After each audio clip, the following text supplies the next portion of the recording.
दक्षिणी राज्य तमिलनाडु में हुआ एक बड़ा हादसा। रथ यात्रा के दौरान बिजली की तारों के चपेट में आया रथ जुलूस, 2 बच्चों समेत 11 लोगों की मौत। तमिलनाडु के तंजावुर जिले में एक बड़ा हादसा हुआ है। इस जिले में एक मंदिर की ओर से निकाली गई रथ यात्रा हाई टेंशन ट्रांसमिशन लाइन की चपेट में आ जाने से 2 बच्चों समेत 11 लोगों की मौत हो गई है। करंट लगने से 15 अन्य घायल हो गए हैं। घटना में घायल हुए 15 लोगों को तंजावुर मेडिकल कॉलेज में भर्ती कराया गया है। ये घटना उस समय हुई है जब लोग मंदिर की पालकी पर खड़े हुए थे।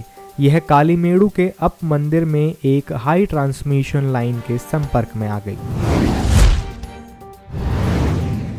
देश में कोरोना संक्रमण के मामलों में आई बड़ी उछाल। एक दिन में 3000 के करीब नए केस। भारत में कोरोना संक्रमण के दैनिक मामलों में उछाल जारी है। पिछले 24 घंटों में देश में लगभग 3000 लोगों में कोविड-19 वायरस की पुष्टि हुई है। केंद्रीय स्वास्थ्य मंत्रालय द्वारा बुधवार सुबह जारी आंकड़ों के अनुसार देश में पिछले 24 घंटे में कोरोना वायरस के 2927 नए केस दर्ज हुए हैं, तो वहीं इस दौरान 32 नए मरीजों को अपनी जान गंवानी पड़ी है, जबकि इस दौरान कोरोना से उबरकर डिस्चार्ज हुए लोगों की संख्या 2252 रही। रोजाना बढ़ रहे मामलों के चलते एक्टिव केसों की संख्या में भी बढ़ोतरी हो रही है और देश में रोजाना सामने आ रहे कुल मामलों में से आधे से ज्यादा अकेले दिल्ली एनसीआर से हैं। कोरोना को लेकर अलर्ट हुई केंद्र सरकार। पीएम मोदी आज करेंगे सभी राज्यों के मुख्यमंत्रियों के साथ बैठक। देश भर में बीते कुछ दिनों से कोरोना के मामलों में लगातार इजाफा देखने को मिल रहा है। कुछ राज्यों में तो कोरोना के मामले तेजी से बढ़ रहे हैं। कोरोना संक्रमण पर मोदी सरकार लगातार नजर बनाए रखे हुए है। केंद्र सरकार इसको लेकर अलर्ट पर भी है। इसी सिलसिले में पीएम नरेंद्र मोदी आज अहम बैठक करने वाले हैं।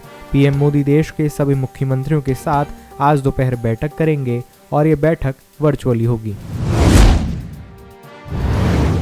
जहांगीरपुरी हिंसा में सामने आया पीएफआई कनेक्शन। साजिश को अंजाम देने के लिए 15 अप्रैल को हुई थी बैठक। उत्तर पूर्वी दिल्ली में 2 साल पहले हुए दंगों की तरह ही जहांगीरपुरी में भी हिंसा की साजिश रची गई थी।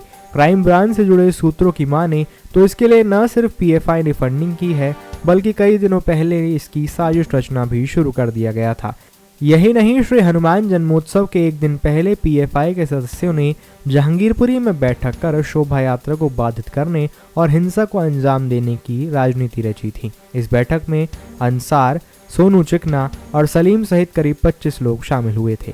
हालांकि क्राइम ब्रांच के अधिकारी इस बारे में अभी कुछ भी कहने से बच रहे हैं। ग्लोबल प्रेशर में एक बार फिर गिरा भारतीय शेयर बाजार। खुलते ही सेंसेक्स 57,000 अंक के नीचे। घरेलू शेयर बाजार पर ग्लोबल ट्रेंड का प्रेशर लगातार बना हुआ है। एक दिन पहले आई तेजी के बाद बुधवार को खुलते ही बाजार ने फिर से गोता लगा लिया। जैसे ही कारोबार की शुरुआत हुई, दोनों प्रमुख सूचकांक लुढ़क गए और सेंसेक्स 57,000 अंक के नीचे आ गए। सुबह के करीब 9:20 पर सेंसेक्स में 400 से ज्यादा अंक की गिरावट आई, जिसके बाद ये 56,950 अंक के नीचे कारोबार कर रहा था। तो वहीं नेशनल स्टॉक एक्सचेंज का निफ्टी करीब 115 अंक गिरकर 17,100 अंक के नीचे बना हुआ था।